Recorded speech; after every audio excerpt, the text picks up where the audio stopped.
Amém? Então hoje nós vamos falar um pouquinho a respeito do amor e o propósito. Eu queria que você abrisse a sua Bíblia comigo em Efésios 3, versículo 14. Efésios capítulo 3, verso 14. Acharam? Vamos orar e agradecer a Jesus. Senhor, obrigado por essa palavra. Eu te peço que o teu Espírito venha comunicar segundo o teu querer e segundo a tua vontade. Venha fluir como um rio. A partir da minha vida, Senhor, e daquilo que o Senhor depositou dentro de mim para tocar corações, para tocar entendimentos, para mover propósitos nessa noite. Que essa palavra possa ir no mais profundo de alma e espírito, juntas e medulas, e mexer com tudo aquilo que é necessário. Nós te glorificamos, Pai, e te adoramos. Em nome de Jesus. Amém. Amém. Aqui é o apóstolo Paulo dizendo, tá? Vamos lá, Efésios. Por esta razão, ajoelho-me diante do Pai,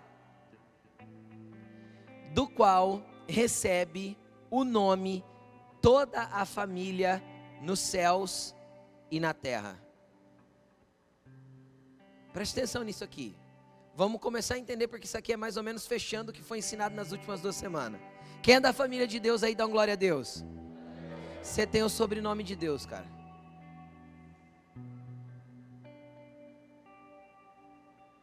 De Deus a gente recebe o nome, do Pai a gente recebe o nome, a família toda, tanto a que está aqui na terra, quanto a que está no céu. A que já passou pela terra antes de nós. Quantas gerações de família de Deus já passaram por aqui, e hoje é a nossa vez, é a nossa oportunidade.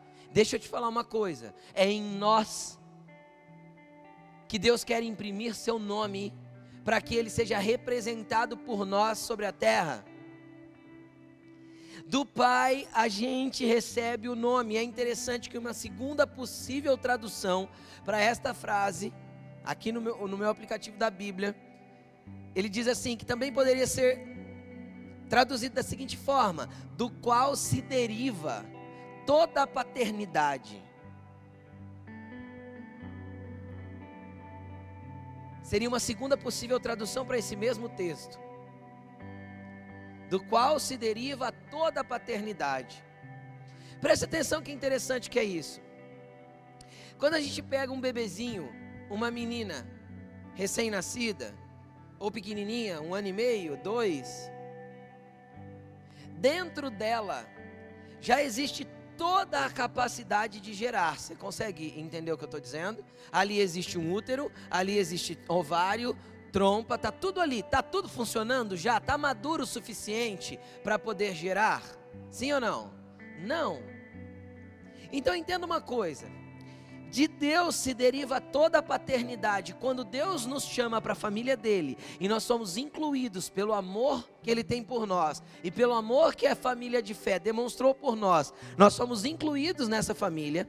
Primeiro ele coloca o seu nome sobre nós, e ele está dizendo assim: agora você pertence a esta família que eu estabeleci sobre a terra.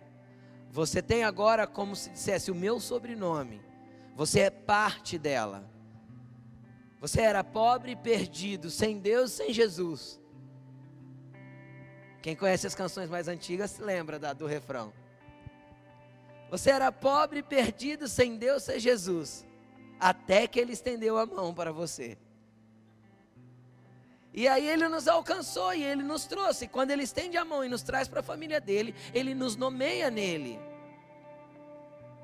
Então nós passamos a ser filhos, e como filhos herdeiros. E aí nós também temos dentro de nós a derivação da paternidade de Deus. Assim como um bebê recém-nascido tem dentro dele a capacidade de desenvolver o órgão reprodutor que também vai gerar outro bebê. Quem está entendendo o que eu estou dizendo? Assim também em Deus, quando nós somos inseridos nessa família, somos inseridos como recém-nascidos. Como assim, pastor? A gente não entende bem a nossa fé. A gente não entende bem o que quer dizer, a gente não conhece as escrituras. A gente não conhece muita coisa, mas aí a gente vai crescendo e vai percebendo que a gente também tem a capacidade de derivar a paternidade de Deus, ou seja, de gerar filhos na fé, e de abençoar pessoas, e de transmitir esse amor, e de transmitir o abraço, e de transmitir a vida, e de nos envolver com a vida do próximo. E isso é poderoso. E aí, ele continua dizendo que ele estava orando, né? Lembra que ele estava orando? Então eu oro ao Pai do qual toda a família recebe o nome nos céus e na terra. 16. Oro para que, com as suas gloriosas riquezas, ele os fortaleça no íntimo do seu ser com poder. Então ele vai nos fortalecer aqui. Por quê? Por meio do seu Espírito. Para que Cristo habite no coração de vocês mediante a fé. Então ele está orando aqui, está entendendo? Ele está escrevendo uma oração para a igreja de Éfeso. E eu posso dizer que a gente podia estender essa oração para nós. Então o apóstolo Paulo está intercedendo. Oro para que o coração de vocês permaneça queimando. Vamos transliterar para o evangeliquez moderno. Ai, eu quero queimar. O que é queimar? É a fé permanecer firme e acesa dentro de nós. Amém? É nós continuarmos desejosos de conhecê-lo mais e de estar mais perto dele. Então ele está orando aqui. Vamos lá, e ele continua. E oro para que, estando arraigados e alicerçados em amor. Vamos continuar, mas preste atenção. Ele está falando de duas coisas aqui: estar arraigado e estar alicerçado em amor. A gente vem falando que o amor é um fundamento, sim ou não? Que o amor é um valor. E a gente vem explicando o quanto esse amor precisa ser prático, visível, palpável a partir das nossas vidas. Mas para isso tem um segredo que o apóstolo Paulo vem desvendando a partir dessa oração. Ele fala de estar arraigado. E arraigado significa o mesmo que estar enraizado. Sabe como nós vamos estar plantados no amor? Quando nós aprendermos a estar plantados numa comunidade. Experimenta. Quem mexe com planta aqui? Tem alguém que gosta de plantinha aí? Flor, plantinha e tal? Tem alguém? Põe ela num vaso essa semana. Deixa uns 15 dias. Troca ela e põe em outro vaso. E aí deixa mais uns 15 dias. Troca ela e põe em outro vaso. O que acontece com essa planta? Morre. Ninguém que não está enraizado frutifica. E aí Paulo fala assim: eu oro para que vocês continuem arraigados, enraizados no amor, em amor. E vocês vão perceber que quando ele fala isso, fala de uma comunidade. Então vamos lá, mais uma vez eu vou insistir. Evangelho sem pessoas não existe. Evangelho sem envolvimento com a comunidade não é real. Evangelho envolve vida uns para com os outros. Ele diz que nós temos que estar plantados, arraigados. E aí ele vem falando de estar alicerçados. Alicerçado é isso, colocar um alicerce, um fundamento. Então já não está falando de pessoas, está falando de casas. As pessoas estão plantadas numa casa espiritual. Então a gente tem que ter fundamento na casa e fundamento nas vidas, da onde as vidas extraem aquilo que elas precisam para estar firmadas no amor de Deus, a partir de uma casa espiritual. E aí ele tem uma vírgula ali, então ele está continuando a sentença. Vamos lá, o que ele diz continuando? Em amor, é isso mesmo? Aí, voltou, isso. Em amor, alicerçados em amor, versículo 18, é isso mesmo. Vocês possam, juntamente com todos os santos. Então quando eu estou plantado e alicerçado, eu consigo, sozinho, isolado no meu mundinho, é isso que está escrito aí? Sozinho, eu e Deus somente, a minha guerra particular, é isso que está escrito aí? Sim ou não? Não. Para que quando nós estamos alicerçados, enraizados em amor, nós possamos, juntamente com todos os santos. Quem é santificado por Jesus, levanta a mão e diz um amém. Então juntos, todos juntos, nós possamos compreender a largura, o comprimento, a altura e a profundidade. 19. E conhecer o amor de Cristo. Preste atenção. Sabe como que a gente conhece o amor? Em toda a sua largura, altura, profundidade, extensão, circunferência, órbita, sei lá, em tudo que o amor tem para mostrar. quando nós plantados e alicerçados juntos, nós vamos conhecendo o quanto é profundo, o quanto é largo, o quanto é amplo, o quanto é completamente indescritível e imensurável o amor de Jesus. E isso só se faz no coletivo, só é feito juntos, porque juntos nós vamos conhecer o amor de Cristo que excede todo conhecimento. Agora fala uma coisa para mim, olha que promessa incrível e maravilhosa que tem nesse versículo. Como eu posso conhecer algo que excede todo conhecimento? Ele está falando assim, ó, vocês vão conhecer alguma coisa que excede todo conhecimento.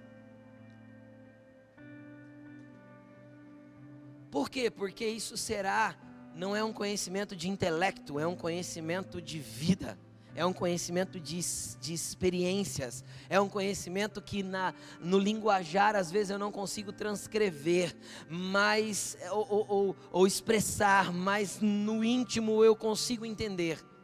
Quem já sentiu algo dessa forma aí, quando se sentiu tocado pelo amor de Cristo? É indescritível, não traduz em palavras, mas é palpável aqui dentro. Então é disso que ele está falando. Vocês vão conhecer o amor de Cristo, que não é conhecível, que excede todo conhecimento, para que vocês sejam cheios do máximo de Deus. Não é isso que está escrito aí? Plenitude. Plenitude é o completo do máximo de Deus em vocês. Quem quer ter tudo de Deus aqui dentro? Dá um glória a Deus bem forte. Então Paulo estava orando para que a igreja de Éfeso experimentasse isso. Então isso nos mostra que é possível, mas nós precisamos nos dedicar para conhecer essa plenitude ampla de quem é o nosso Deus e esse amor que excede todo conhecimento em largura e profundidade, em altura, em tudo, em todas as dimensões possíveis. Amém, gente?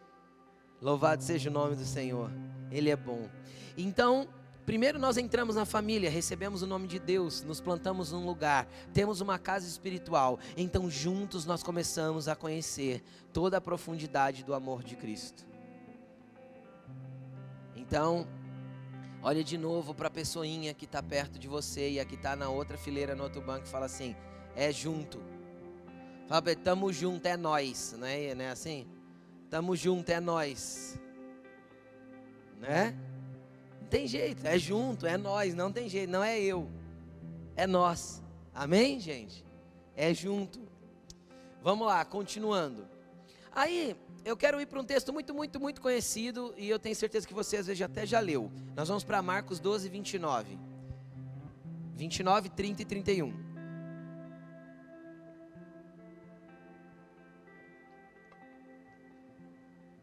Então não se isole. No isolamento há medo. No isolamento há angústia. No isolamento há incertezas. No distanciamento das pessoas há confusão de pensamentos, sentimentos e emoções. No juntos você vai conhecer o amor de Cristo em toda a sua profundidade. Quando a gente pega o que significa a palavra igreja, a palavra igreja significa congregação dos santos, ajuntamento de um povo, assembleia de um povo chamado para fora dos seus lares, para algo público. Esse é todo o significado da palavra igreja. Então é isso que nós precisamos nos tornar. Vamos lá, Marcos 12, 29 ao 31, diz o seguinte: respondeu Jesus, uma pessoa chegou em Jesus e perguntou assim, mestre, qual que é o maior mandamento da lei? Ele respondeu, Jesus respondeu, o mais importante é este, ouve, ó Israel, o Senhor, o nosso Deus, o Senhor é o único Senhor. Ame o Senhor, o seu Deus, de todo o seu coração, de toda a sua alma, de todo o seu entendimento e de todas as suas forças. Preste atenção aqui. Eu preciso amar Jesus com toda a essência do meu ser. Aqui ele está falando de 4 esferas interessantíssimas que compõem quem nós somos: alma, coração, entendimento e força. Nós temos que amar Deus, amar o Senhor com todo o completo de quem nós somos. E aí quando nós falamos de amá-lo por completo, muitas vezes a gente fica pensando assim, tá, Jesus, como que eu vou te amar desse jeito? Que jeito eu amo a Deus com o meu corpo? Que jeito eu amo a Deus com minha alma? Que jeito eu amo a Deus com meu espírito? Que jeito eu amo a Deus com meu coração? Que jeito eu amo a Deus com meu entendimento?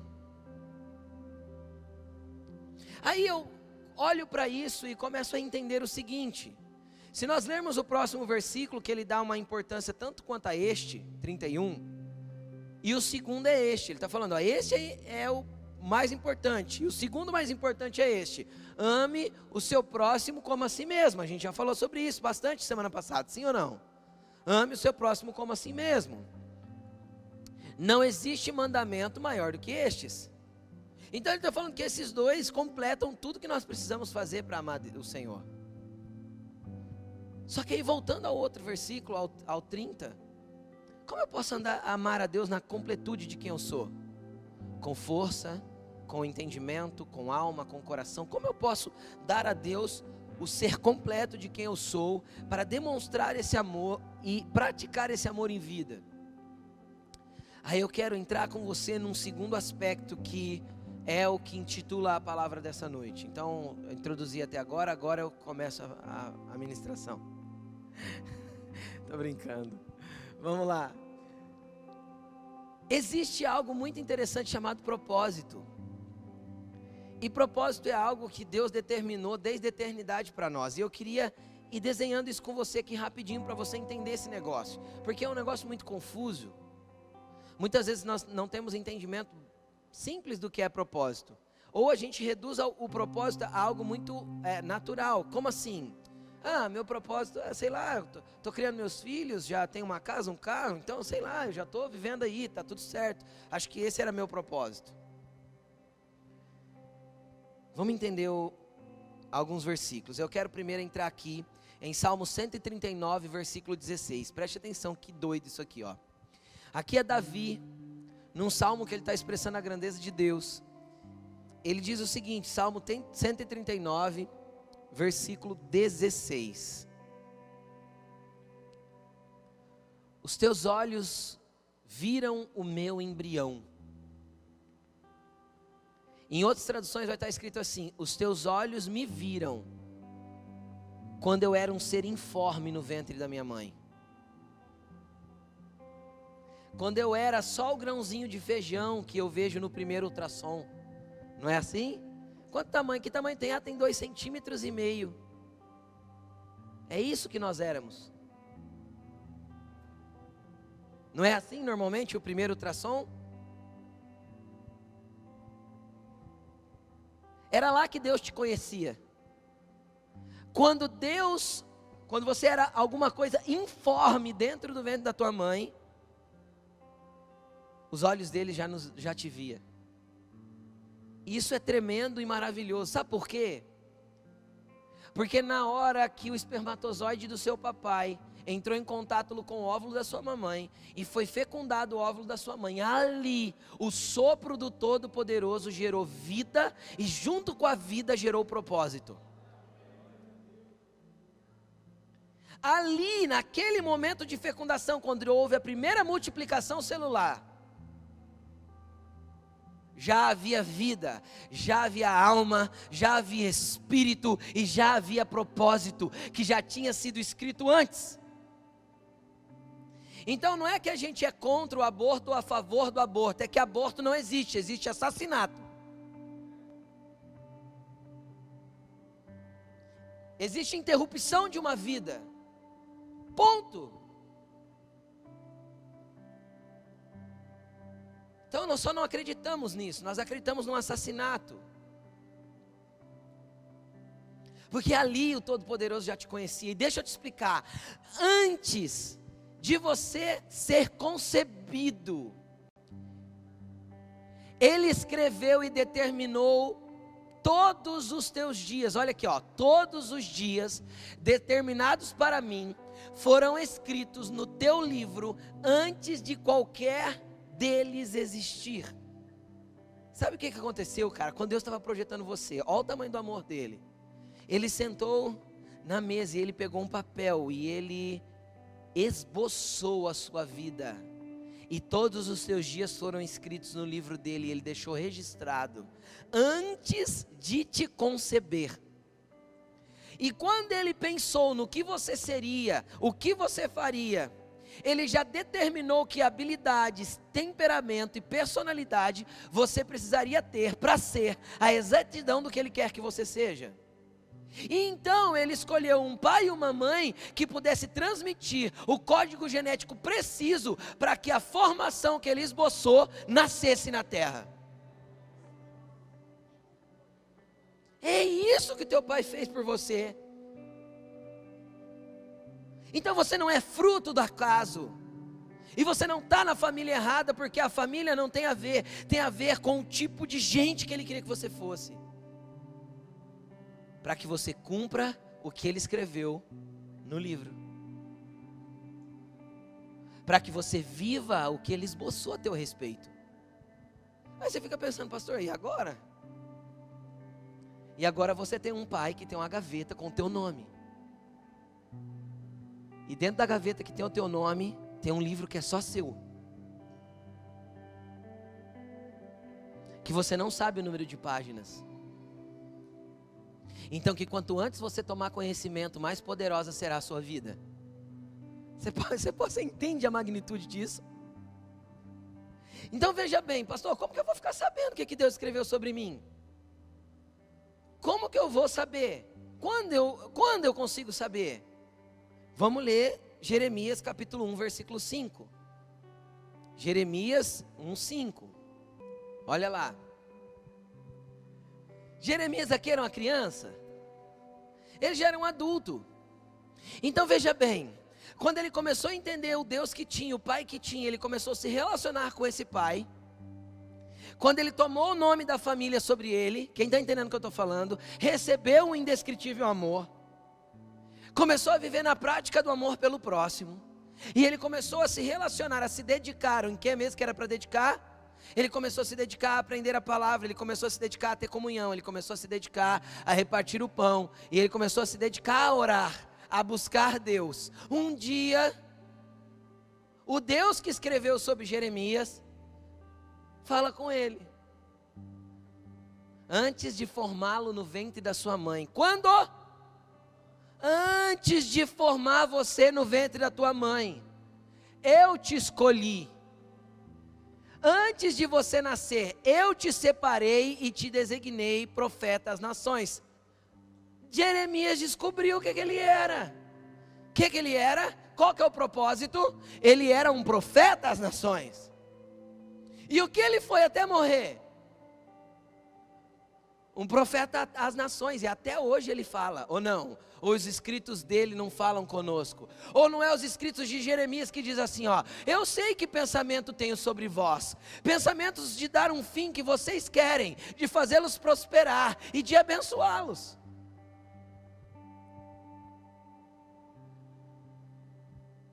Porque esses são os pensamentos do nosso Pai sobre nós.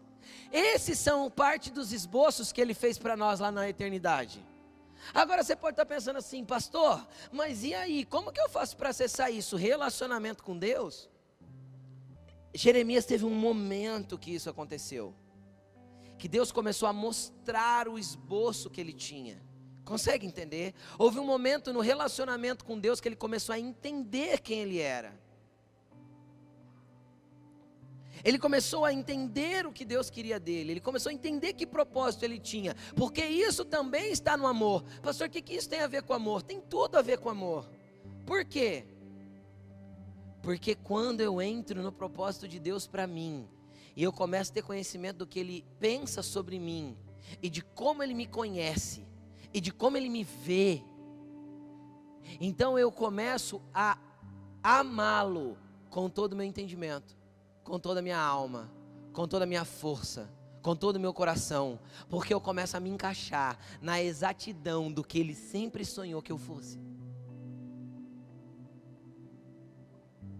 Então o único jeito, e o jeito mais poderoso de viver Marcos 12:30 é entender propósito.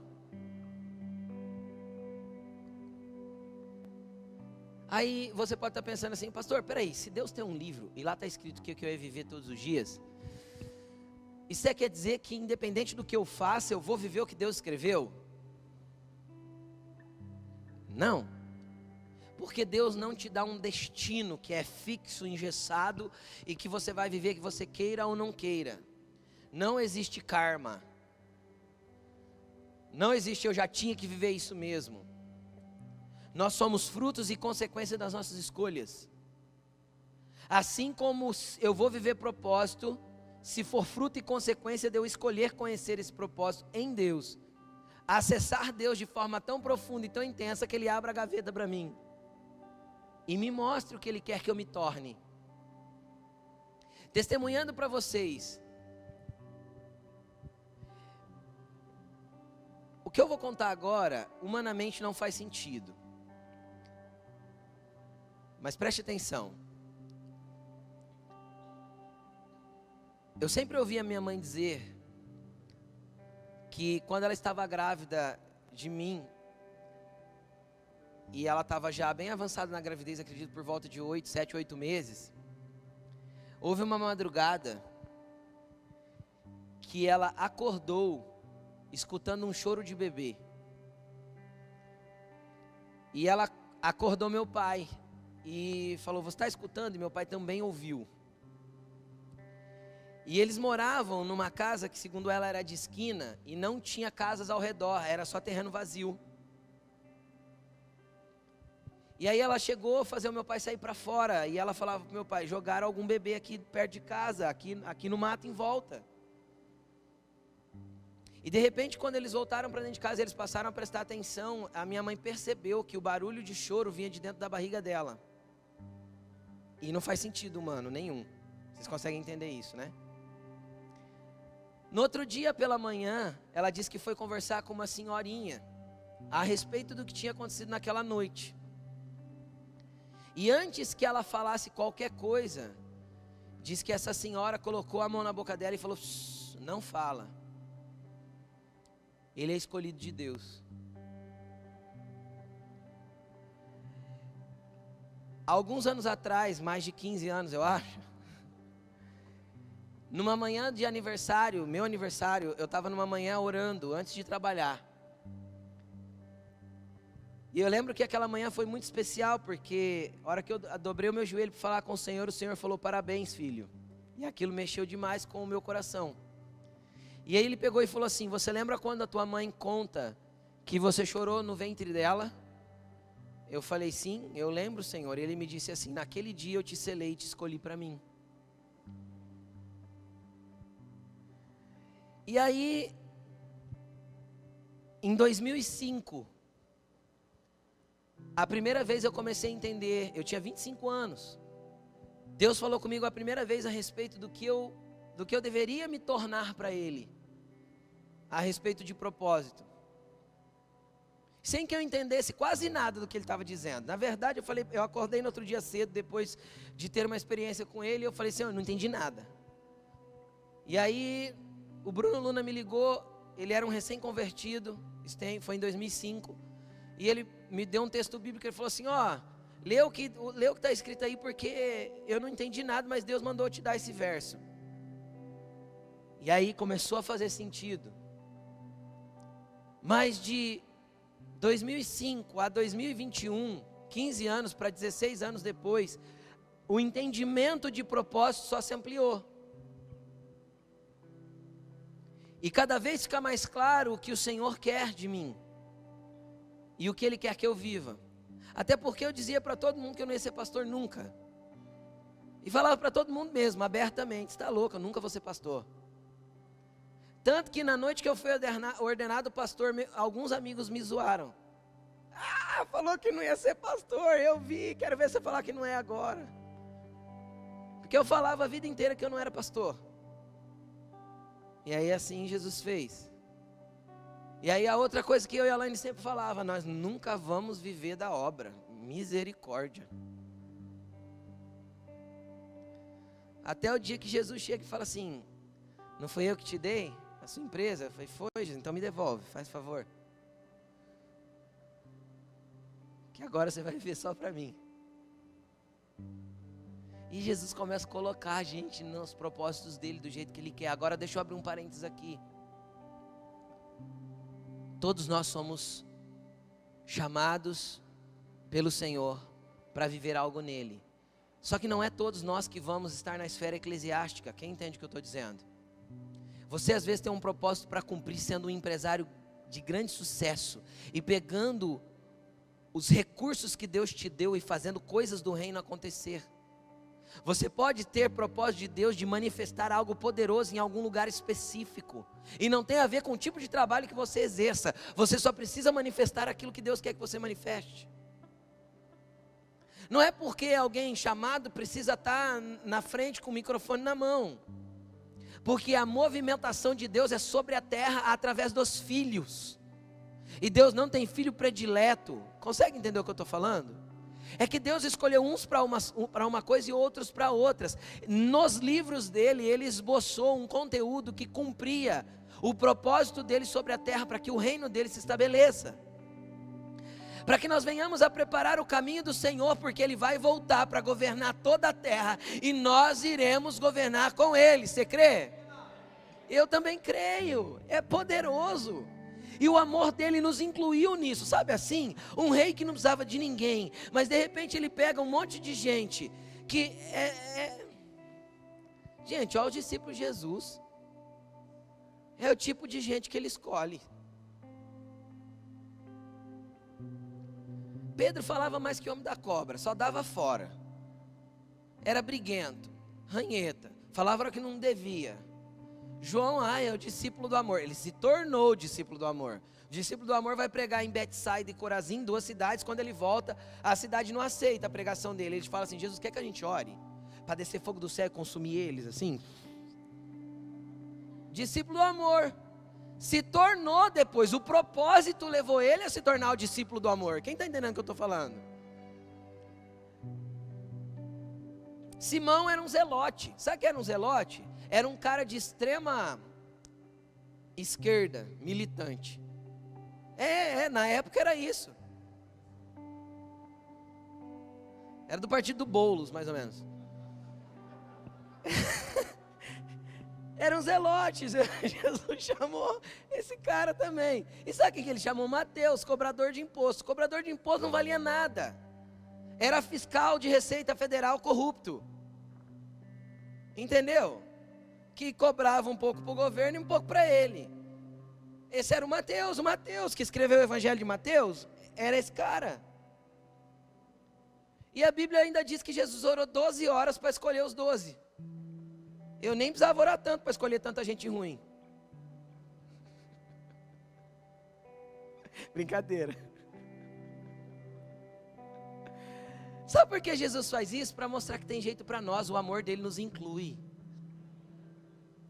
Não interessa de onde você veio, interessa o que Jesus pode fazer na tua vida. Sabe o que esses 12 discípulos fizeram? Mudaram o mundo.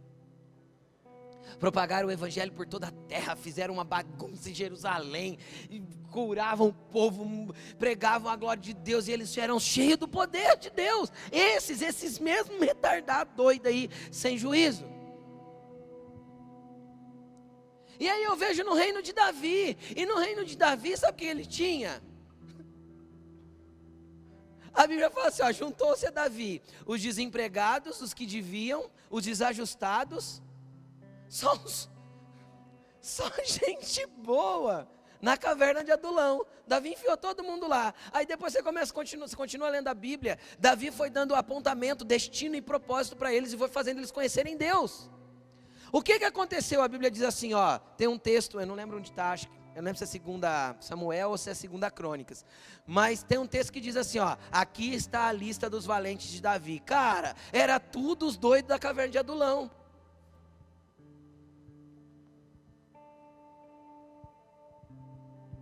Virou general, primeiro-ministro. Entenderam? Quando Deus tem que estabelecer um reino, Ele não se preocupa de onde Ele está te tirando, Ele se preocupa em você conhecer o livro, porque conhecendo o livro você vai se tornar a exatidão do que o amor te fez para você se tornar. Ele se preocupa que você o conheça, e o conhecendo Ele te mostra o esboço. que é um predestino. Por que um predestino, pastor? Predestino, tem isso na Bíblia? Tem, vou te mostrar daqui a pouco. É um predestino. Deus escreve, Ele gostaria que você vivesse. Só que muitas vezes as suas escolhas te distanciam do propósito. E deixa eu te explicar uma coisa. Satanás não tem, depois que você entende o teu propósito, Satanás, ele não força muito para te tirar do propósito. Ele quer desviar o seu propósito 5 graus apenas. Sabe assim? Só desviadinha. Desvia 5 graus de uma linha e estica ela 500 quilômetros. Que distância vai dar lá na ponta? Entendeu o que eu estou falando? Quanto vai abrir lá na ponta? Satanás só quer te tirar um pouquinho fora. Deixa você caminhar sem rumo para ir para o lugar errado. Mas o amor vai te atrair de volta. Porque o projeto não mudou. Não tem uma nova história para você. A canção não estava certa. Deus não tem uma nova história para você. Deus só quer te encaixar na história original, que você fugiu dela, que você se distanciou dela. Deus quer te encaixar naquilo que Ele desenhou para você desde a eternidade, antes de você ser concebido. Então entenda uma coisa. Às vezes você está reclamando do seu temperamento. Não sei porque eu sou assim. Porque essa família. Porque se eu tivesse em outra família. Para! Isso é coisa de esquerdista vítima de sociedade. Deus te fez para ser um homem e uma mulher de Deus, da onde você estiver plantado. A família que Deus te colocou é para formar você, a exatidão do que Deus quer que você se torne. E o amor faz isso por você, te atrai para esse lugar. O colo de Deus te leva para os livros e para os esboços dele. E é isso que Ele quer que você viva. Deixa eu fazer uma pergunta simples. Deus ama Jesus? É óbvio. E Jesus veio para a terra como ser humano, encarnou. Ele já existia, Ele encarnou. Encarnou, teve que crescer como ser humano e tal, se desenvolveu e etc. E aos 30 anos Ele sai para o ministério. E Ele trabalha 3 anos e meio. João 17, versículo 1. Preste atenção o que Jesus ora aqui.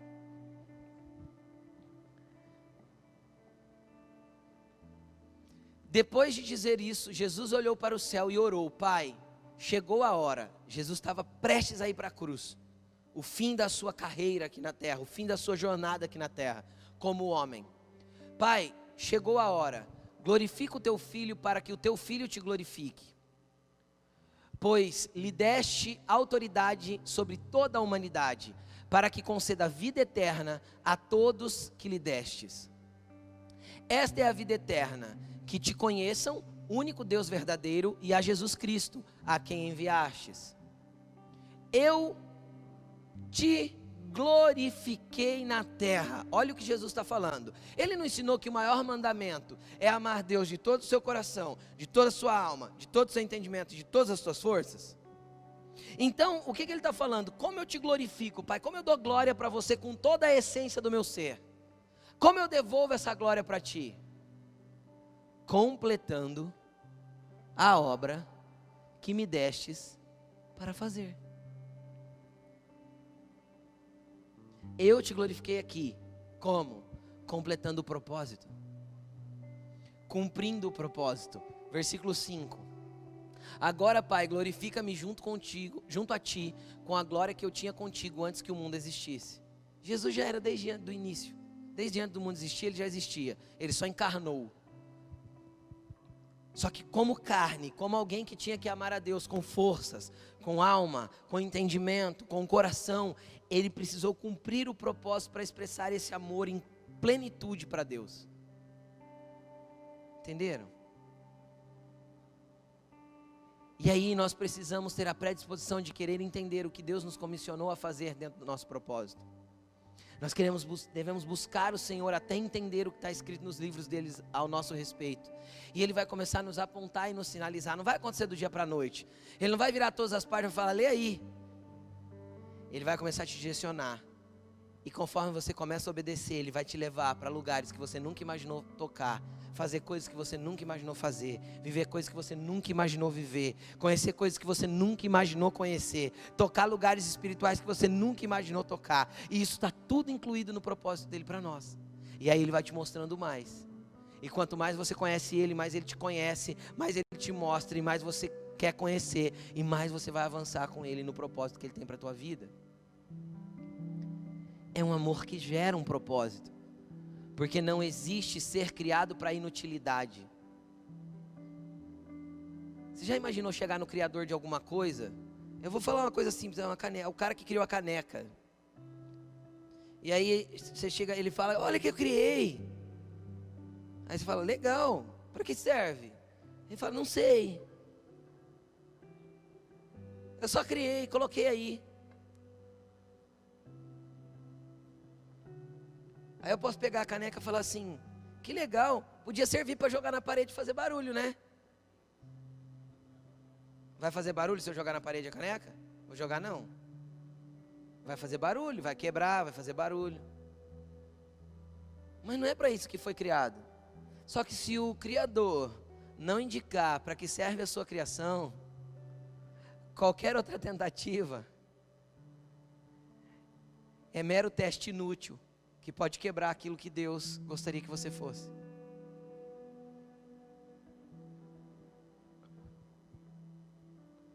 Jesus te ama, me ama, nos quer que nós compartilhemos desse amor, quer que nós vivamos em comunidade. E deixa eu te falar, a comunidade também é algo que vai ajudar a nos apontar o propósito, sabia? Sabe por quê? Porque quando o nosso propósito começar a se destacar e começar a aparecer coisas dele em nós, as pessoas mesmas vão sinalizar para nós, cara, já percebeu que você faz bem, muito bem isso? E você vai falar, nossa, é verdade. E a hora que você começar a perceber, você vai entender que os seus talentos, os seus dons, aquilo que você flui com facilidade, está totalmente ligado àquilo que Deus quer que você se torne. Ele não te encheria de habilidades e coisas se isso não convergisse para o propósito que Ele tem para você. Então isso são sinalizadores do propósito. O que eu faço com habilidade, com facilidade? O que flui de mim com naturalidade? Como eu toco a vida das pessoas sem me esforçar e me causa prazer aqui dentro? Esses são os primeiros pontos que vai começar a te dar sinalização do que Deus quer de você. E quando nós começamos a servir o próximo e amar o próximo, porque sempre vai estar envolvido o próximo, tá, gente? Nunca o propósito vai... Jesus serviu um monte de gente. Quando Ele completou a obra, quantas pessoas Ele tinha tocado, servido, treinado, curado, amado? Quantas pessoas? Muitas, entendeu? Então o propósito sempre está ligado a pessoas. Porque Deus ama quem? Deus ama cadeira? Deus unge microfone? Deus unge púlpito? Deus unge cadeira? Não, Deus unge gente, Deus capacita gente, Deus ama gente, Ele morreu por gente e quer gente, e por isso que nós estamos no meio de uma comunidade de gente. E aí, se a gente continuar, a gente vai ver Paulo também tendo o mesmo entendimento. Vamos para 2 Timóteo capítulo 4.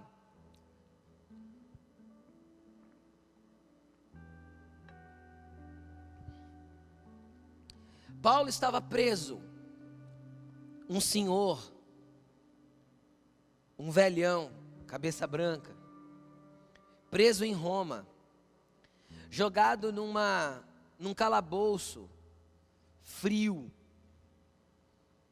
Sabe que jeito que era? Aquele tipo que tinha grade no chão, jogava o cara no buraco e fechava a grade em cima. Esse era o tipo de prisão que se tinha em Roma, que pessoas como Paulo, que era uma ameaça pública, ficavam presas. Até o dia da morte. Ele morreu em Roma, decapitado. E Paulo estava em Roma, no fim dos seus dias, e ele escreveu 2 cartas desse buraco.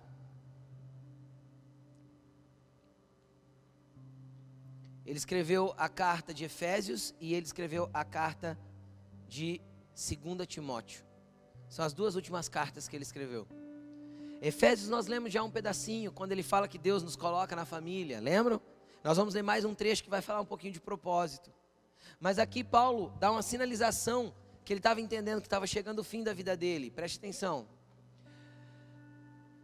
Na presença... Não, 4:6, Isa, por favor.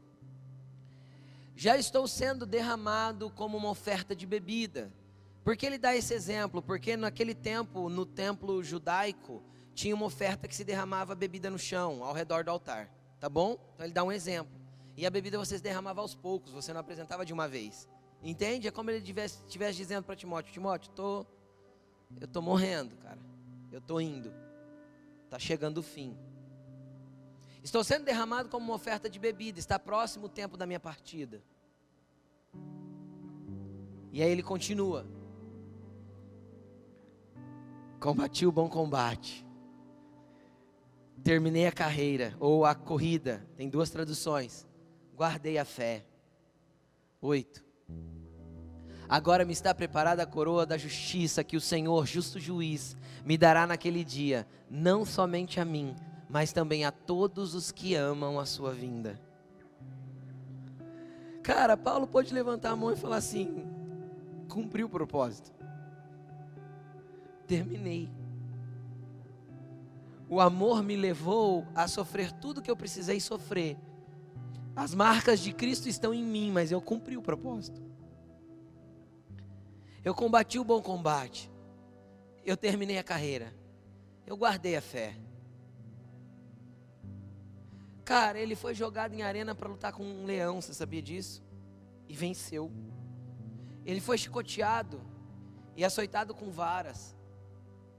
39 chibatadas, não sei quantas vezes. Ele foi apedrejado e jogado para fora da cidade, que pensaram que ele estava morto.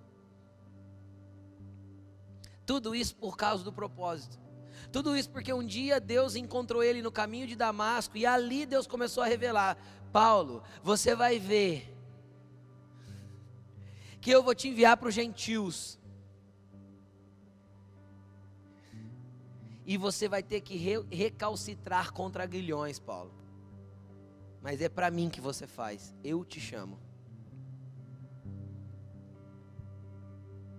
Cara, o amor te chama para viver para Ele uma vida intensa, para quando chegar o fim, nós termos o mesmo prazer de dizer, como Paulo disse e como Jesus disse. Atos 8, se eu não me engano, diz assim, Atos 3:8 ou 8:3, eu não me lembro, está escrito assim: Davi, homem segundo o coração de Deus, cumpriu o propósito de Deus para a sua geração. Levante sua mão para o alto. Fala: Senhor, eu sou o homem de Deus, ou mulher, né? O homem de Deus na minha geração. Estou aqui, pronto para cumprir o teu propósito, baseado e fundamentado no teu amor.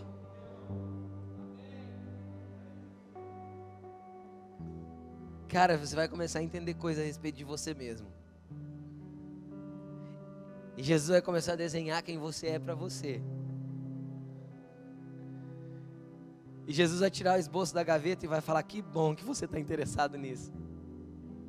Faz tempo que eu quero te mostrar. E Ele vai começar a te apontar naquilo que Ele tem para você. Vamos ler Efésios 1, do 3 ao 12, só para a gente finalizar. Efésios 1. Lembra que as duas últimas cartas foi 2 Timóteo e Efésios? Nós estamos falando de um cara maduro, que estava pronto, tinha cumprido o propósito, escrevendo coisas, cara. Essas duas cartas a gente deve prestar bastante atenção, presta atenção. Bendito seja o Deus e Pai de nosso Senhor Jesus Cristo, que nos abençoou com todas as bênçãos espirituais nas regiões celestiais em Cristo. Então ele começa dizendo assim: cara, vocês já são abençoados, acessa os lugares celestiais e toca, vive como filhos que têm acesso. Vamos lá. Porque Deus nos escolheu nele. Quando? Todos nós fomos escolhidos nele. De mim até você, até as pessoas dos países que não conhecem o Evangelho, até o morador de rua, todos foram escolhidos nele.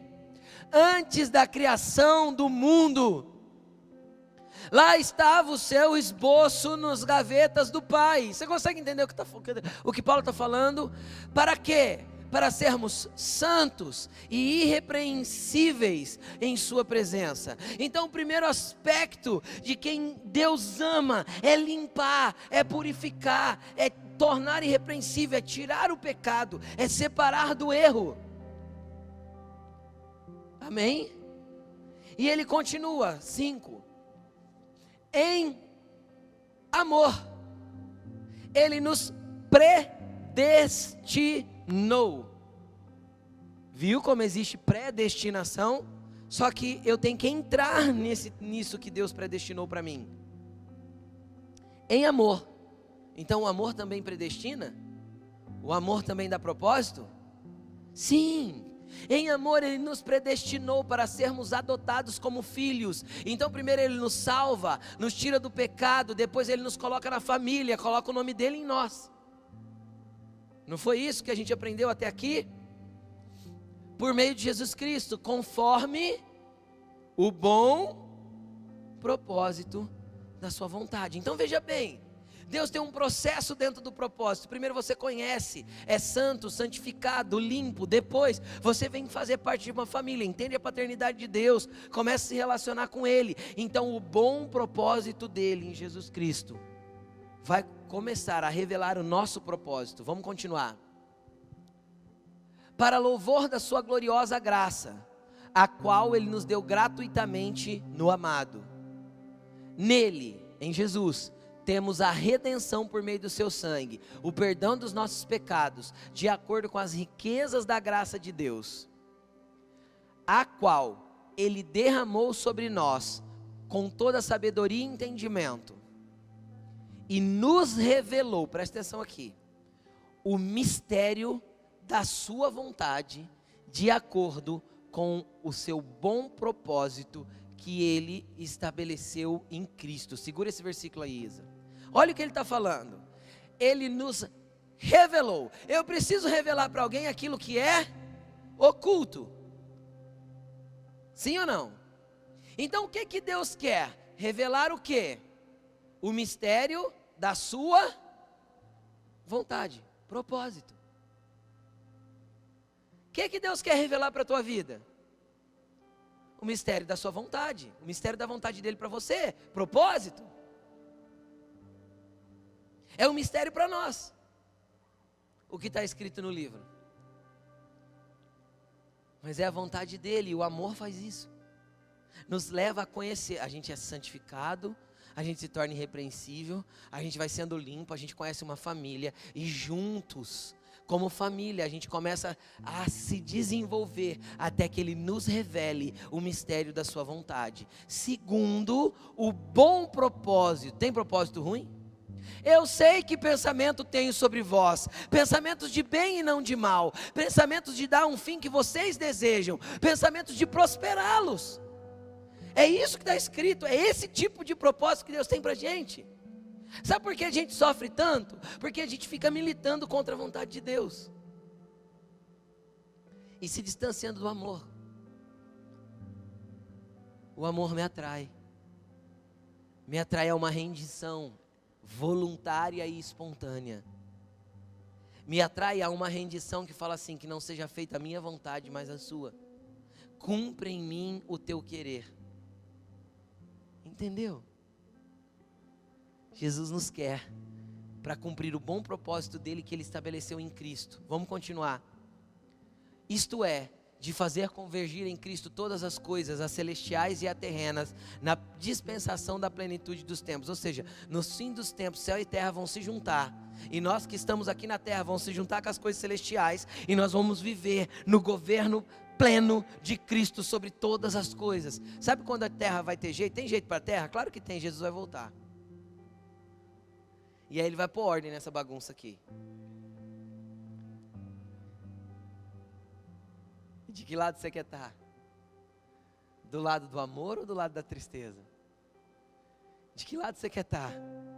Do lado de quem viveu o propósito dele e mergulhou com ele nas grandezas dele? Fala sim, Jesus. Fala para ele, sim, Jesus, é com você que eu quero estar. Continuando, 11.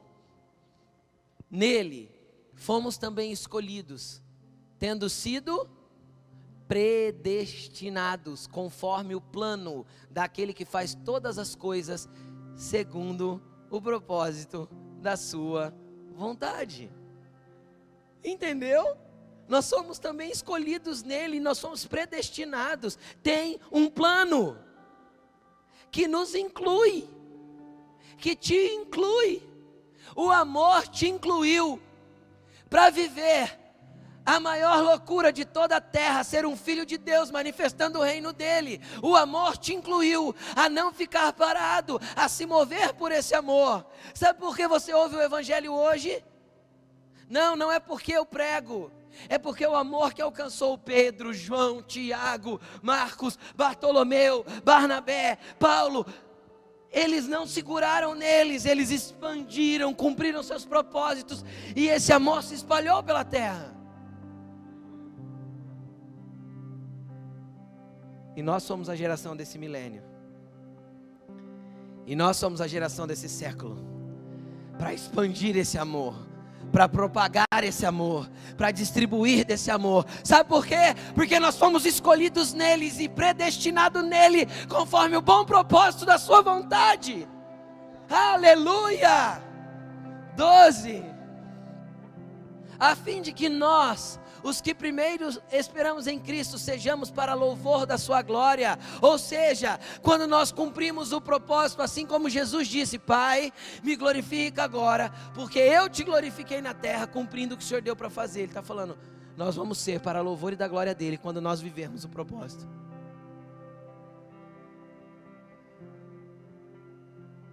Acho que é até o 13. Coloca o 13, Isa, deixa eu ver, acho que é até aí. É o Nicolas? Ah, tá bom, achei que fosse a Isa. É que eu tô com 41, já não tô enxergando bem, gente. Poxa, onde o menino tá? Escondido atrás do computador. É o Esdras. Amém, louvado seja Deus. Era só até o 12 mesmo. Coloque-se de pé. É muito poderoso. É muito poderoso. Eu não sei se teu coração queima, igual o meu queima nesse momento. Mas sabe, tem um livrinho lá, cara, e tem teu nome. Nada foge ao controle dele, entendeu? Não, tua família não estava errada.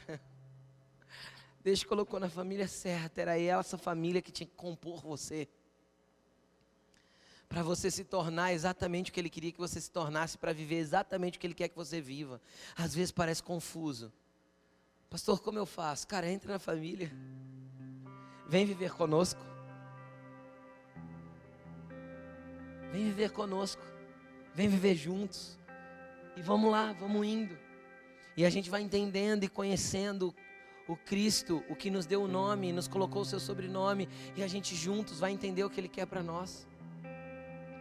E de repente, como tudo que Deus faz é assim, de repente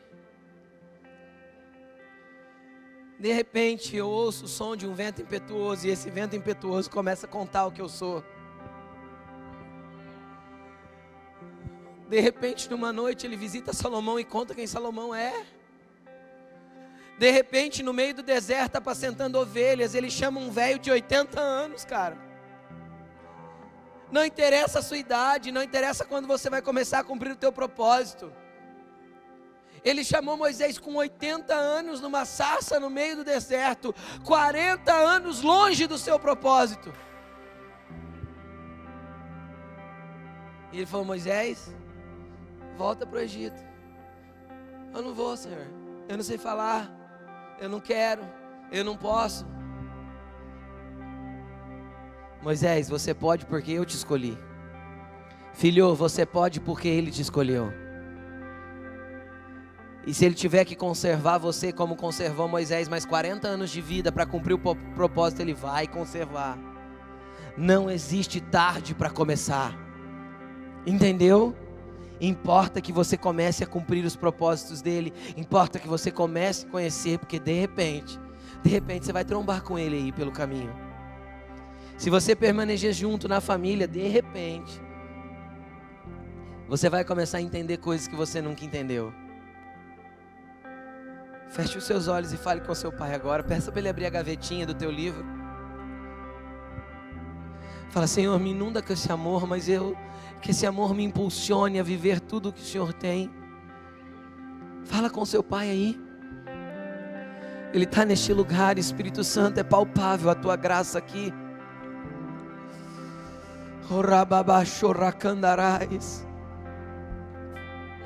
Senhor, desperta corações para que eles continuem arraigados e alicerçados, plantados numa família de fé, numa casa espiritual, para que a gente avance naquilo que o Senhor tem, juntos,